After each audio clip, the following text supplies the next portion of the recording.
بسم اللہ الرحمن الرحیم۔ السلام علیکم۔ آج میری شادی کی پہلی رات تھی۔ بڑے ارمانوں اور بے شمار خوابوں کے ساتھ میں اپنی دلہن کے قریب گیا۔ جیسے ہی میں نے بڑے چاو سے اس کا گھونگھٹ اٹھایا تو وہ مسکرانے کی بجائے میرے قدموں میں گر کر روتے ہوئے بولی، میں حاملہ ہوں، مجھے طلاق چاہیے۔ یہ الفاظ سنتے ہی میرے ہوش اڑ گئے اور میری ساری خوشیاں ایک لمحے میں بکھر گئی۔ لیکن میں نے اپنی غیرت کا گلا گھونٹ کر اس کے گناہ پر پردہ ڈال دیا اور دنیا کے سامنے اس بچے کو اپنا نام دے دیا۔ وقت گزرتا گیا مگر میرے دل کا شک ختم نہ ہوا۔ آخرکار جب بچہ پیدا ہوا تو میں نے اس کا DNA ٹیسٹ کروایا۔ 2 دن بعد جب رپورٹ آئی تو رپورٹ دیکھتے ہی میری آنکھوں کے آگے اندھیرا چھا گیا، کیونکہ وہ بچہ کام سے واپسی پر محلے کی تنگ گلی میں شام کا دھندلکا بکھرا ہوا تھا اور سورج کی آخری کرنیں دیواروں پر زرد رنگ چھوڑ رہی تھی۔ جب میں گھر کے قریب پہنچا تو اچانک میرو کو اپنی چھوٹی بہن کے ساتھ گھر سے باہر نکلتے دیکھا۔ اس نے گہرے رنگ کا سادہ سوٹ پہن رکھا تھا اور سر پر دوپٹہ اس طرح لیا ہوا تھا کہ اس کا چہرہ نصف چھپا ہوا تھا۔ جیسے ہی میرے قدموں کی چاپ اس کے کانوں میں پڑی تو اس نے چونک کر میری طرف دیکھا۔ ہماری نظریں چند لمحوں کے لیے ایک دوسرے سے ٹکرائیں۔ اس کی آنکھوں میں ایک عجیب سا خوف اور تھکن تھی، جیسے وہ کسی بہت بڑی کشمکش میں مبتلا ہو۔ میں کچھ کہنا چاہتا تھا مگر اس سے پہلے ہی اس نے سر جھکایا اور اپنی بہن کا ہاتھ تھام کر انتہائی تیزی سے گلی کے دوسرے موڑ کی طرف مڑ گئی۔ اس کے چلنے کے انداز میں وہ روانی نہیں تھی جو پہلے ہوا کرتی تھی، اور اس کی یہ اجنبیت میرے دل میں ایک سوال چھوڑ گئی۔ میں اسے تب تک دیکھتا رہا جب تک وہ نظروں سے اوجھل نہیں ہو گئی۔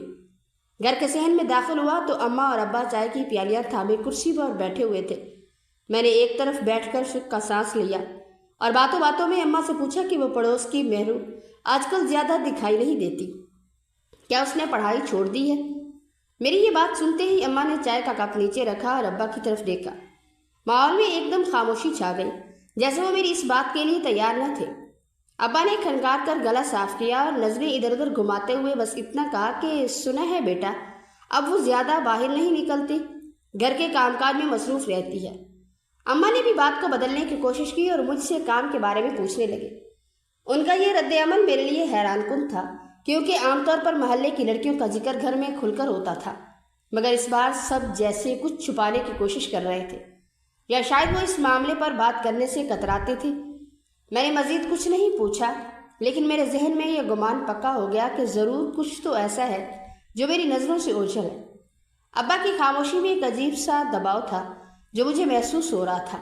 اسی دوران میں خاموشی سے اٹھا اور بڑے بھائی کے کمرے کی طرف چلا گیا، جہاں وہ اپنے لیپ ٹاپ پر کام میں مصروف تھے۔ میں نے دروازے پر دستک دی اور اندر داخل ہوا۔ ابا بھی میرے پیچھے پیچھے وہاں آ گئے اور انہوں نے بھائی سے شادی کے حوالے سے بات چھیڑ دی۔ بھائی نے غصے سے لیپ ٹاپ بند کیا اور اپنی کرسی گھما کر ہماری طرف دیکھا۔ ان کے چہرے کے تاثرات سخت ہو چکے تھے۔ انہوں نے سختی سے انکار کرتے ہوئے کہا کہ میں نے آپ کو پہلے ہی بہت بار سمجھایا ہے کہ مجھے کام کے سوا دنیا کی کسی چیز میں کوئی دلچسپی نہیں ہے، اور یہ شادی وغیرہ میرے لیے نہیں ہے۔ ان کی آواز میں ایک ایسا کرخت پن تھا کہ ابا بھی مزید کچھ نہ بول سکے۔ بھائی نے صاف کہہ دیا کہ وہ اپنی زندگی اپنے اصولوں پر جینا چاہتے ہیں اور کوئی بھی ان کے فیصلوں میں دخل اندازی نہ کرے۔ وہ اپنی بات کہہ کر دوبارہ کام میں مشغول ہو گئے۔